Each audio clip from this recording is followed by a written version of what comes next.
Dalam perjalanan batin yang jujur, kita semua pernah bertanya, apakah realitas ini tercipta dari pikiran kita, ataukah ia merupakan kehendak ilahi yang tak terjamah oleh logika? Pertanyaan ini bukan sekadar wacana filosofis. Ia menyentuh inti dari bagaimana kita menjalani hidup, membentuk makna, dan menghadapi rasa sakit maupun harapan. Kita memandang dunia bukan sebagaimana adanya, tapi sebagaimana diri kita. Dunia di luar hanyalah cermin yang memantulkan kondisi dalam. Ketika kesadaran kita dipenuhi cinta, dunia tampak penuh harapan. Ketika dalam diri kita tertanam ketakutan, maka semesta pun tampak mengancam. Inilah mengapa transformasi sejati selalu dimulai dari dalam. Realitas bukan benda mati, ia adalah respons halus terhadap keadaan batin. Ada yang mengira bahwa dengan pikiran saja kita bisa mengubah seluruh dunia. Memang benar, pikiran memiliki kekuatan luar biasa. Ia bisa mengarahkan tindakan, membentuk persepsi, bahkan memperluas kemungkinan. Namun, pikiran bukanlah penguasa tunggal. Ia hanyalah alat dalam medan kesadaran yang lebih luas. Di balik pikiran, ada jiwa yang lebih dalam yang menjadi pengarah utama. Bila kita terlalu mengandalkan pikiran, kita akan lelah melawan arus semesta. Banyak ajaran modern menggoda kita dengan janji bahwa kita bisa mengendalikan segalanya jika cukup fokus dan positif. Tapi di balik itu tersembunyi jebakan halus, ego yang merasa menjadi pusat semesta. Ketika kenyataan tak sesuai rencana, kita marah, kecewa, dan merasa gagal. Padahal, mungkin bukan karena kita kurang hebat, tapi karena semesta sedang melindungi kita dari sesuatu yang belum selaras. Ilusi kontrol total adalah ilusi yang membuat kita lupa bahwa kita bagian dari sesuatu yang jauh lebih besar. Kebenaran terdalam bukan terletak pada pikiran, melainkan pada keheningan. Di balik segala penciptaan, ada kesadaran yang senantiasa hadir, tak terikat oleh logika atau keinginan. Ia tak perlu dipahami, hanya perlu dirasakan. Dan ketika kita mulai menyadari keberadaannya, realitas tak lagi menjadi ladang perang antara kehendak pribadi dan nasib. Ia menjadi tarian indah antara manusia dan yang tak terlukiskan. Realitas bukan hanya ciptaan pikiran, juga bukan sekadar takdir buta. Ia adalah jalinan antara kehendak bebas, pikiran sadar, dan getaran dari sesuatu yang lebih tinggi. Ketika ketiganya selaras, hidup menjadi bukan sekadar perjuangan, tapi perjumpaan.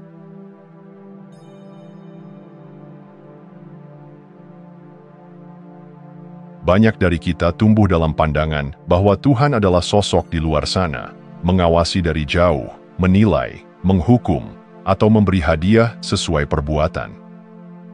Namun, semakin kita menyelami keheningan batin, muncul kesadaran baru. Tuhan bukan sesuatu di luar, tapi sumber yang hidup dan berdenyut di dalam diri. Selama berabad-abad, manusia membayangkan Tuhan dalam rupa manusia, seperti laki-laki tua di langit, hakim agung yang tak tampak. Namun, gambaran itu lebih sering lahir dari kebutuhan psikologis untuk merasa aman daripada dari pengalaman langsung. Sementara itu, jiwa yang terbangun mulai melihat bahwa Tuhan bukanlah figur, melainkan keberadaan, kesadaran yang menyelimuti segala hal, termasuk dirimu sendiri.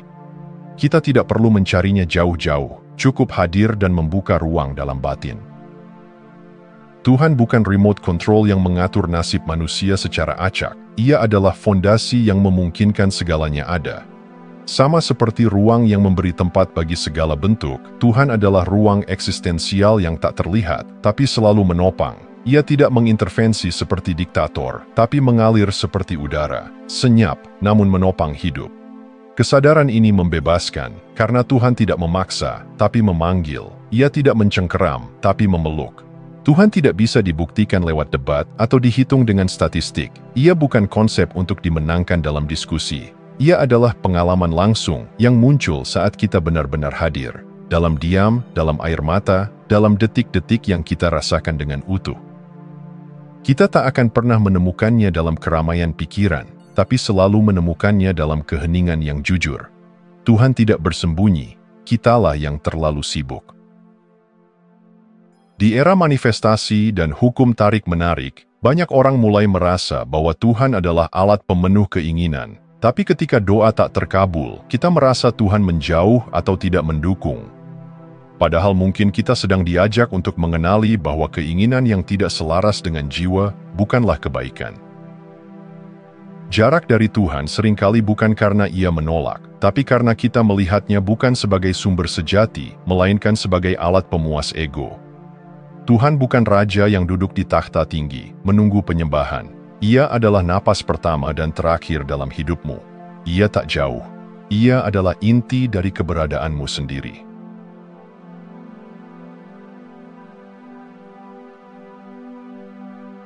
Pikiran adalah anugerah, tapi juga bisa menjadi tirani. Ia bisa membangun jembatan menuju keajaiban, tapi juga menciptakan penjara tak kasat mata. Dalam spiritualitas yang dalam, kita mulai menyadari bahwa pikiran bukan penguasa hidup, melainkan alat yang tajam. Berguna bila digunakan dengan bijak, namun menyakitkan bila kita tak sadar tengah dikuasai olehnya. Pikiran ibarat peta, ia membantumu memahami jalan, tapi bukan jalan itu sendiri. Ia bisa memberi struktur, arah, bahkan inspirasi. Namun, bila kita mengira bahwa realitas hanya bisa tercipta dari apa yang kita pikirkan, kita akan kehilangan keajaiban yang lahir dari keheningan, intuisi, dan misteri. Pikiran bukanlah pencipta utama. Ia adalah penerjemah dari sesuatu yang lebih halus, yaitu hati dan jiwa. Ada momen ketika pikiran dan hati berdansa dalam harmoni. Tidak ada konflik antara logika dan intuisi. Saat itu terjadi, niat menjadi jernih, tindakan menjadi ringan, dan dunia merespons dengan keajaiban yang tampak alami. Inilah kekuatan sejati dari penyelarasan. Ketika pikiran tidak lagi mencurigai bisikan hati, melainkan mendengarkannya dengan hormat. Ketika keinginan tak lagi egois, tapi menjadi gema dari panggilan jiwa. Pikiran yang berjalan sendiri, tanpa terhubung ke dalam kesadaran yang lebih luas, bisa membuat kita percaya pada ilusi. Ia bisa menciptakan cerita-cerita tentang ketidaklayakan, ketakutan, keserakahan, atau superioritas. Dan ironisnya, kita mempercayainya seolah-olah itu kebenaran. Tapi seperti layar film, pikiran hanya memutar proyeksi. Jika proyektornya rusak, gambarnya pun menyesatkan. Kebenaran bukanlah apa yang terdengar paling keras dalam kepalamu. Banyak orang merasa bahwa karena mereka punya kehendak bebas, mereka bisa menciptakan segalanya sesuai kemauan. Tapi kebebasan memilih bukan berarti kita menjadi Tuhan. Ia adalah kebebasan untuk menanggapi, bukan mengendalikan segalanya. Kita bisa memilih untuk membuka hati, menyesuaikan arah, menanam benih. Tapi, hasil akhir seringkali bergantung pada sesuatu yang lebih besar dari kita, sumber itu sendiri. Dan saat kita merelakan itu, kita tidak kehilangan kekuatan. Justru disitulah letak kekuatan sejati. Pikiran adalah jendela, bukan langit. Ia membuka pandangan, tapi tidak menciptakan cakrawala. Gunakan ia dengan kesadaran, dan kamu akan menemukan keindahan tak terduga di luar batas logikanya.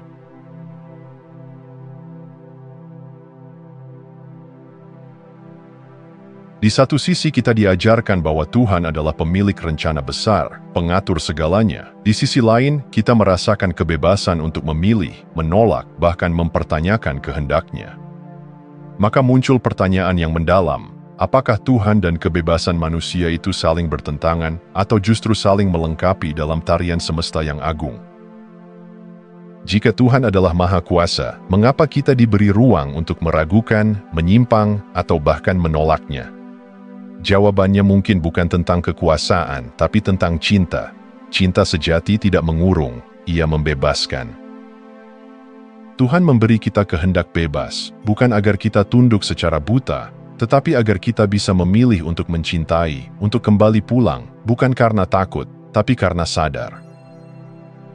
Kebebasan bukanlah ancaman bagi Tuhan. Ia adalah panggung di mana cinta sejati diuji dan dimurnikan.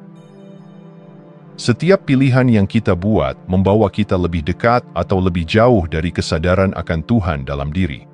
Bukan karena Tuhan menjauh, tapi karena persepsi kita yang mengabur. Kebebasan memberi kita ruang untuk menjelajah, jatuh, bertanya, bahkan terluka. Tapi justru dalam pengalaman-pengalaman itu, kita mulai mengenal Tuhan bukan sebagai konsep, melainkan sebagai kehadiran yang tak pernah benar-benar pergi. Kebebasan bukanlah pelarian dari Tuhan, melainkan jalan pulang yang penuh warna. Seringkali kita melihat kehendak bebas dan kehendak Tuhan sebagai dua kutub yang bertolak belakang. Tapi bagaimana jika keduanya bukan bertabrakan, melainkan berdialog? Kehendak bebas adalah kemampuan kita memilih jalan, dan kehendak ilahi adalah getaran yang mengundang kita pada versi terbaik dari diri kita. Kadang jalan yang kita pilih penuh belukar, tapi Tuhan tetap hadir di sana, bukan untuk menghukum, tapi untuk membimbing secara halus dari dalam nurani. Dalam upaya memahami kebebasan dan Tuhan, kita seringkali terbentur batas logika, namun tidak semua hal bisa dirumuskan. Ada misteri yang tak bisa dijelaskan, hanya bisa dirasakan. Mungkin memang itulah kenapa iman dan keheningan menjadi kunci. Bukan untuk menutup nalar, tapi untuk mengakui bahwa ada dimensi yang hanya bisa dijangkau oleh hati yang berserah. Kadang melepaskan pemahaman adalah bentuk tertinggi dari kebijaksanaan. Tuhan dan kebebasan bukan dua kutub yang saling membatalkan. Mereka adalah pasangan yang saling menegaskan. Kebebasan adalah anugerahnya dan pengalaman bebasmu adalah jalan untuk kembali mengenalnya lebih dalam.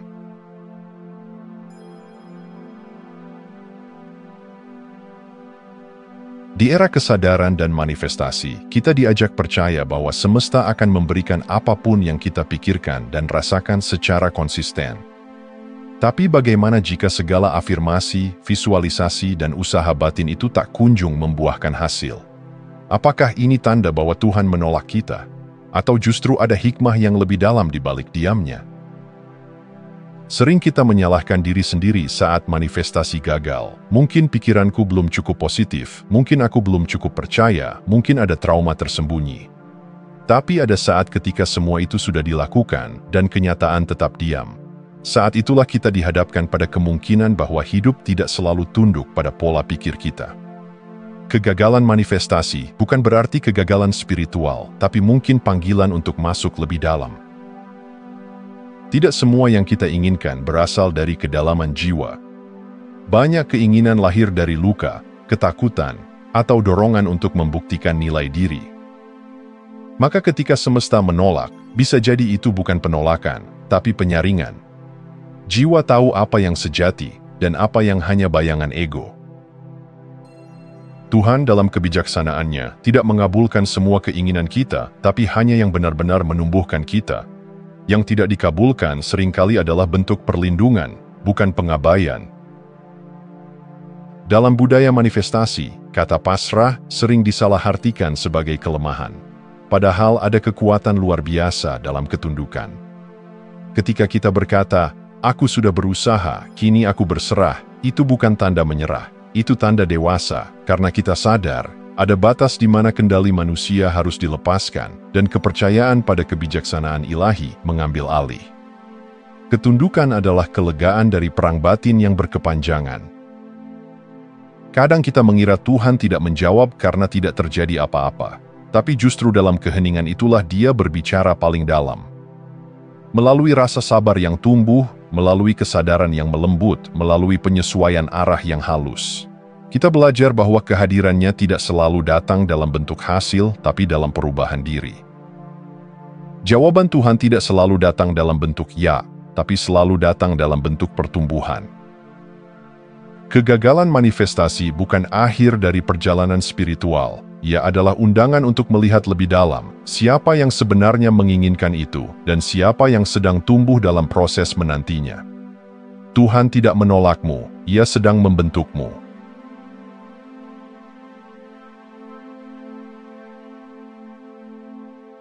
Kita mencari Tuhan dalam banyak bentuk, kitab, ritual, tempat ibadah, bahkan pencapaian spiritual. Namun ada satu tempat yang sering terabaikan, padahal paling dekat, yaitu diri kita sendiri. Bukan ego atau identitas sosial, tapi ruang sunyi dalam diri, di mana kesadaran murni tinggal. Di sanalah Tuhan tidak lagi menjadi konsep, tapi pengalaman langsung. Dalam dunia yang riuh, keheningan menjadi jembatan paling jujur menuju kehadiran ilahi. Saat kita duduk dalam diam, perlahan menanggalkan semua identitas, peran, dan ambisi, kita mulai menyentuh sesuatu yang lebih dalam. Bukan sesuatu yang bisa dijelaskan, tapi bisa dirasakan, seperti kehangatan yang tak memiliki sumber luar. Dalam ruang itu tidak ada lagi pencarian, hanya pulang. Banyak yang tahu tentang Tuhan, tapi tak mengenalnya. Kita hafal definisi, tapi kehilangan rasa. Pengetahuan tanpa keterhubungan hanya membangun menara kata-kata. Yang kita butuhkan bukan tambahan informasi, tapi kehadiran penuh. Tuhan tidak bisa didekati dengan kerangka berpikir, tapi dengan keterbukaan hati.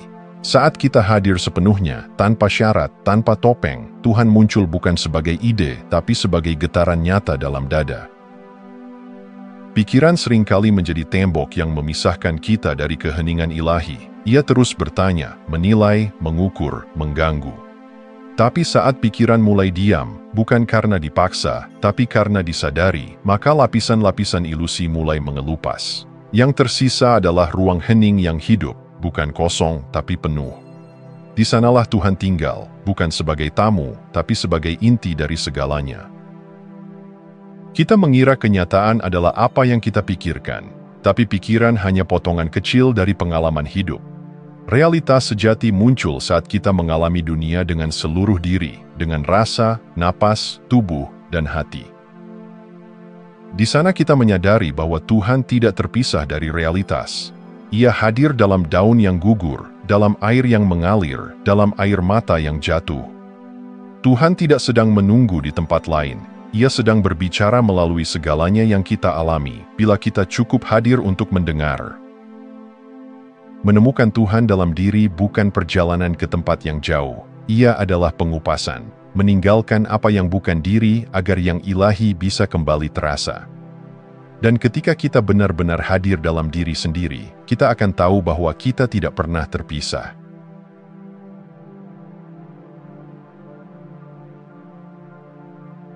Setelah melalui pencarian, kebingungan, dan keheningan, kita sampai pada pemahaman yang lebih dalam, bahwa hidup bukan tentang mengendalikan segalanya, melainkan tentang berkolaborasi dengan sesuatu yang lebih besar dari diri kita. Ini bukan tentang pasrah tanpa arah, tapi tentang menyelaraskan langkah dengan irama semesta. Bukan tentang meminta dunia tunduk, tapi tentang mengalir bersamanya.